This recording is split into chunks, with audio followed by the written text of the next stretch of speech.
운동을 열심히 하면 건강해질 거라 믿으셨죠. 그래서 엘리베이터 대신 계단을 오르내리고 숨이 찰 때까지 몸을 움직이셨을 겁니다. 그런데 70세 이후에는 이 열심히가 오히려 병원을 앞당길 수 있습니다. 많은 분들이 아직도 계단 걷기를 최고의 운동이라고 생각합니다. 다리 힘 좋아진다, 심장에 좋다, 살도 빠진다. 하지만 나이가 들수록 계단은 무릎과 심장, 그리고 균형 감각에 동시에 부담을 주는 위험한 운동이 됩니다. 실제로 병원에서 가장 많이 듣는 말이 있습니다. 운동하려고 계단 다니다가 무릎이 망가졌어요. 건강해지려고 움직였는데 오히려 숨이 차고 어지러워졌어요. 문제는 운동이 아니라 나이에 맞지 않는 운동 선택입니다. 70세 이후 운동의 목적은 근육을 키우는 것도 기록을 세우는 것도 아닙니다. 넘어지지 않는 것, 관절을 지키는 것, 그리고 오래 움직일 수 있는 몸을 유지하는 것입니다. 그래서 오늘 이 영상에서는 계단 걷기처럼 위험한 운동은 과감히 빼고 70세 이후에도 누구나 집에서 매일 부담 없이 할 수 있는 가장 안전하고 효과적인 운동 탑 5를 정리했습니다. 땀 흘리지 않아도 됩니다. 숨 차지 않아도 됩니다. 다음날 아프지 않으면 그게 좋은 운동입니다. 오늘 영상 끝까지 보시면 운동에 대한 생각이 완전히 달라지실 겁니다. 그리고 이걸 진작 알았더라면이라는 말이 나오실 겁니다. 지금부터 운동 때문에 병원 가지 않는 노후를 위한 가장 현실적인 이야기 시작하겠습니다. 1. 왜 70세 이후 운동은 강도보다 안전성이 중요한가? 많은 분들이 아직도 이렇게 생각하십니다. 운동은 힘들수록 좋다. 땀이 나야 효과가 있다. 숨이 차야 심장이 좋아진다. 이 생각은 40대, 50대까지는 어느 정도 맞는 말이었습니다. 하지만 70세 이후에는 완전히 달라집니다. 이 나이가 되면 몸의 구조 자체가 바뀝니다. 근육은 줄어들고 관절은 얇아지고 회복 속도는 눈에 띄게 느려집니다. 젊을 때처럼 하루 쉬면 회복되는 몸이 아닙니다. 특히 가장 크게 달라지는 세 가지가 있습니다. 첫째, 연골은 더 이상 재생되지 않습니다. 무릎이 아프기 시작했다면 이미 손상이 진행되고 있다는 신호입니다. 둘째, 심장은 회복 시간이 길어집니다. 짧은 시간에 무리한 운동도 혈압 급상승, 어지럼증, 심하면 실신으로 이어질 수 있습니다. 셋째, 균형 감각이 급격히 떨어집니다. 넘어질 뻔한 순간에 몸을 바로잡는 반응이 예전 같지 않습니다. 그래서 노년기 낙상은 작은 사고가 아니라 큰 부상으로 이어집니다. 이 시기의 운동 목적은 분명합니다. 근육을 키우는 것이 아니라 무너지지 않게 지키는 것입니다. 그래서 70세 이후 운동에는 세 가지 기준이 필요합니다. 첫 번째 기준. 운동 중에 숨이 차지 않아야 합니다. 대화가 가능한 정도면 충분합니다. 두 번째 기준. 운동 다음 날 통증이 남지 않아야 합니다. 통증은 효과가 아니라 경고입니다. 세 번째 기준. 넘어질 위험이 없어야 합니다. 불안정한 동작, 빠른 방향 전환은 모두 제외입니다. 이 기준을 만족하지 못하는 운동은 아무리 좋아 보이더라도 70세 이후에는 과감히 버려야 합니다. 이제부터 소개할 운동들은 힘들지 않습니다. 눈에 띄는 땀도 나지 않습니다. 하지만 꾸준히 하면 걷는 속도, 일어나는 힘, 넘어지지 않는 몸이 분명히 달라집니다. 다음 장에서는 많은 분들이 아직도 최고의 운동이라고 믿고 있는 계단 걷기가 왜 70세 이후 위험한 운동인지 구체적으로 짚어보겠습니다. 잠깐 경고. 계단 걷기가 위험한 이유. 많은 분들이 여전히 계단 걷기를 최고의 운동이라고 생각합니다. 엘리베이터 대신 계단을 이용하면 건강해질 것 같고 다리 힘도 좋아질 것 같기 때문입니다. 하지만 70세 이후에는 계단은 운동이 아니라 위험 요소에 가깝습니다. 첫 번째 이유는 무릎 연골 압력입니다. 평지에서 걷는 것과 달리 계단을 오르내릴 때 무릎에는 체중의 3배에서 많게는 4배 이상의 압력이 실립니다. 특히 내려올 때는 이 압력이 그대로 관절에 전달됩니다. 문제는 연골이 이미 얇아진 상태에서 이 압력이 반복되면 통증이 없어도 손상은 계속 누적된다는 점입니다. 두 번째 이유는 심장 부담입니다. 계단은 짧은 시간 안에 심박수를 급격히 올립니다. 젊을 때는 괜찮았던 이 변화가 70세 이후에는 혈압 급상승, 어지럼증, 가슴 답답함으로 이어질 수 있습니다. 실제로 병원에서 운동 후 실신이나 어지럼으로 내원하는 분들 중 계단 운동을 하던 분들이 적지 않습니다. 세 번째 이유는 낙상 위험입니다. 계단에서의 낙상은 평지와 다릅니다. 한 번 중심을 잃으면 연속 낙상으로 이어지고 골절, 특히 고관절 골절 위험이 매우 높습니다. 많은 분들이 오를 때는 괜찮은데 내려올 때가 불안하다고 말씀하십니다. 그 느낌이 바로 몸이 보내는 경고 신호입니다. 계단 운동이 모두 나쁘다는 말은 아닙니다. 하지만 70세 이후 관절과 심장, 균형 감각이 동시에 약해진 시기에는 굳이 위험을 감수할 이유가 없는 운동입니다. 그래서 오늘 영상에서는 계단처럼 위험 부담이 큰 운동 대신 집 안에서도 매일 해도 다음날 아프지 않은 훨씬 안전하고 효과적인 운동들을 소개해 드리겠습니다. 이제부터 진짜 중요한 이야기, 70세 이후 평생 써먹을 수 있는 안전한 운동 탑5로 들어가겠습니다. 70세 이후 안전한 운동 탑5. 탑5. 의자 앉았다 일어서기. 지금부터는 70세 이후에도 가장 안전하면서 가장 중요한 운동부터 말씀드리겠습니다. 첫 번째 운동은 화려하지도 않고 특별한 도구도 필요 없는 의자 앉았다 일어서기입니다. 이 운동이 중요한 이유는 단순합니다. 노년기에 가장 먼저 약해지는 근육이 허벅지와 엉덩이 근육이기 때문입니다. 이 근육이 약해지면 일어날 때 손을 짚게 되고 걷는 속도가 느려지고 결국 넘어질 위험이 커집니다. 의자에서 혼자 일어나는 힘은 노후 건강의 기본 체력입니다. 방법은 아주 간단합니다. 등받이가 있는 안정된 의자를 준비합니다. 가능하면 팔걸이는 사용하지 않습니다. 의자에 앉았다가 천천히 반동 없이 일어섭니다. 그리고 다시 천천히 앉습니다.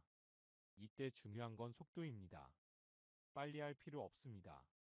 오히려 느릴수록 효과가 좋습니다. 처음에는 하루 10회만 해도 충분합니다.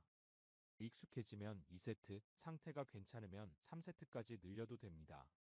이 운동의 좋은 점은 무릎에 부담이 적으면서도 낙상 예방 효과가 매우 크다는 점입니다.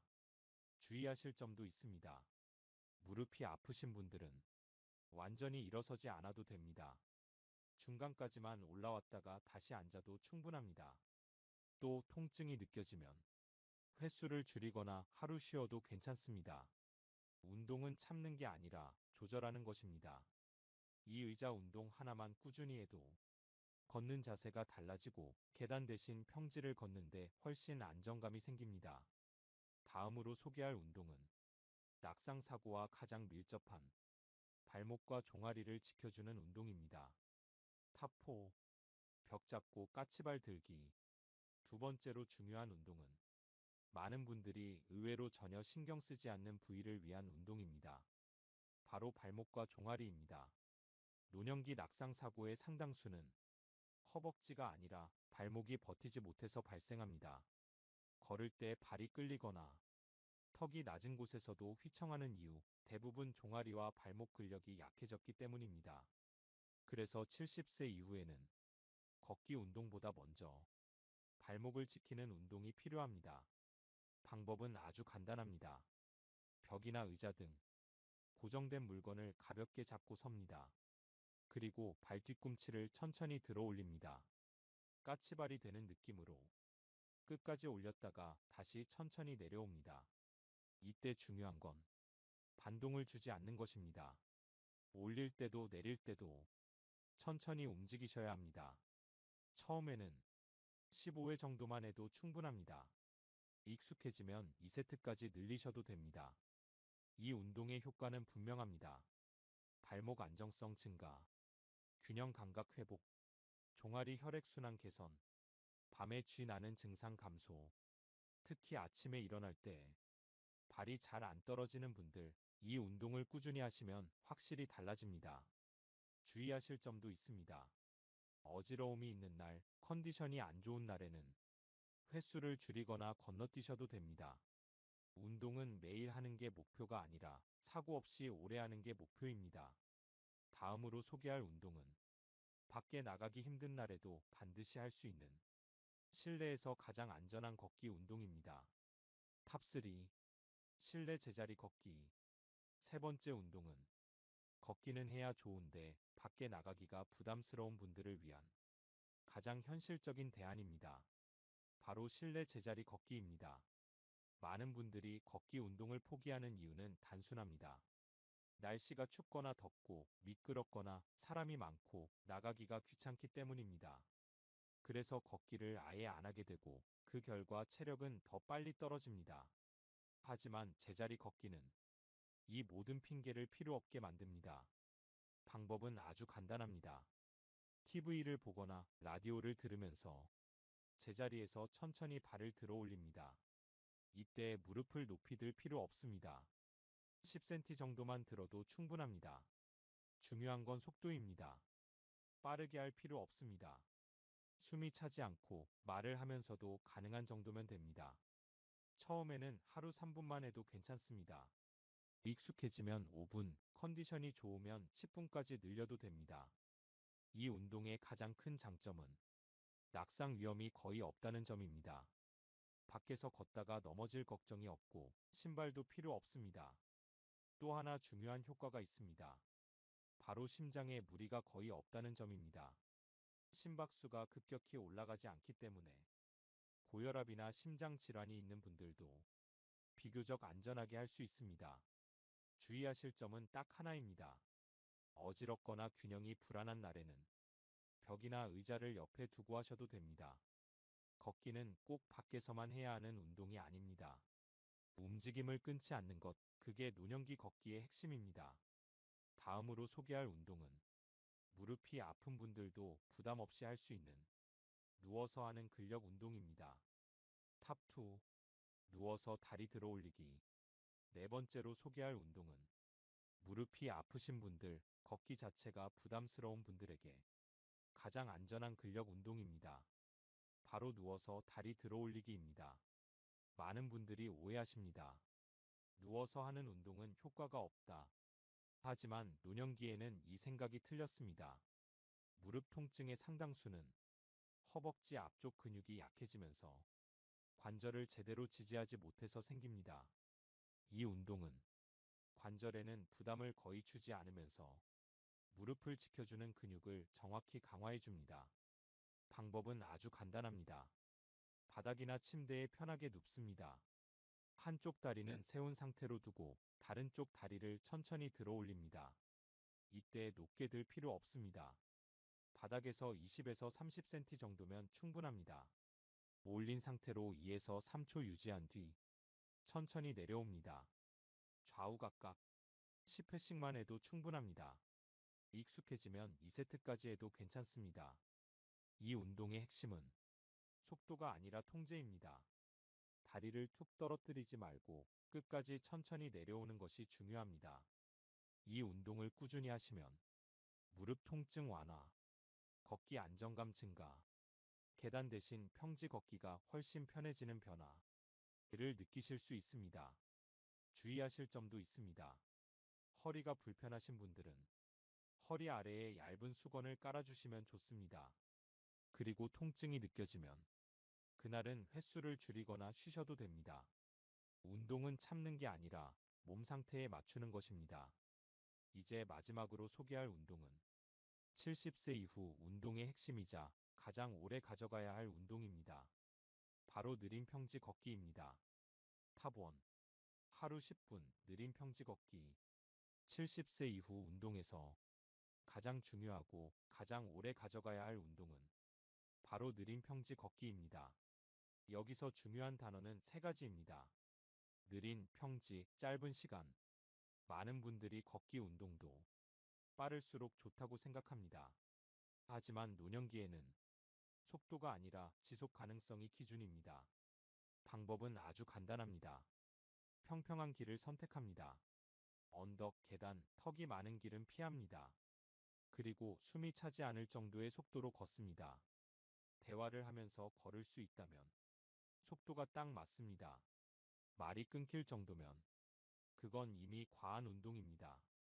시간은 길 필요 없습니다. 하루 10분이면 충분합니다. 컨디션이 좋으면 15분, 아주 좋은 날은 20분까지도 괜찮습니다. 이 걷기의 효과는 눈에 띄게 화려하지는 않지만 몸 전체를 가장 안전하게 유지시켜 줍니다. 심장 기능 유지, 관절에 무리 없음, 하루 활동량 유지, 기분 안정 효과. 특히 이 걷기는 앞에서 소개한 운동들과 서로 잘 어울립니다. 의자 운동으로 일어나는 힘을 만들고, 발목 운동으로 균형을 지키고, 누워서 하는 운동으로 무릎을 보호한 뒤, 이 느린 걷기로 하루를 마무리하면 몸에 부담 없이 활동량을 유지할 수 있습니다. 중요한 점 하나만 기억하시면 됩니다. 운동을 하고 나서 몸이 더 가벼워져야 합니다. 피곤해지거나 아프면 그건 잘못된 운동입니다. 이제 마지막으로 오늘 내용 전체를 정리하면서 지금 당장 바꿔야 할 한 가지를 말씀드리겠습니다. 클로징. 오늘부터 딱 이것 바꾸세요. 오늘 영상에서 가장 중요하게 기억하셔야 할 건 운동의 종류가 아닙니다. 운동을 대하는 기준입니다. 70세 이후에는 열심히 하는 운동보다 안전하게 오래 할 수 있는 운동이 훨씬 중요합니다. 계단을 오르내리는 것, 숨이 찰 때까지 움직이는 것, 다음날 통증을 참는 것. 이런 운동은 더 이상 미덕이 아닙니다. 오늘부터 딱 한 가지만 바꾸셔도 됩니다. 운동을 하고 나서 몸이 가벼워지는지 아니면 더 피곤해지는지 그 느낌을 기준으로 삼으세요. 오늘 소개해드린 5가지 운동은 모두 공통점이 있습니다. 집에서 할 수 있고 도구가 필요 없고 다음날 아프지 않습니다. 의자에서 일어나는 힘, 발목을 지탱하는 균형, 실내에서 끊기지 않는 움직임, 무릎을 지켜주는 근력, 그리고 느린 평지 걷기. 이 중에서 딱 2가지만이라도 매일 꾸준히 해보십시오.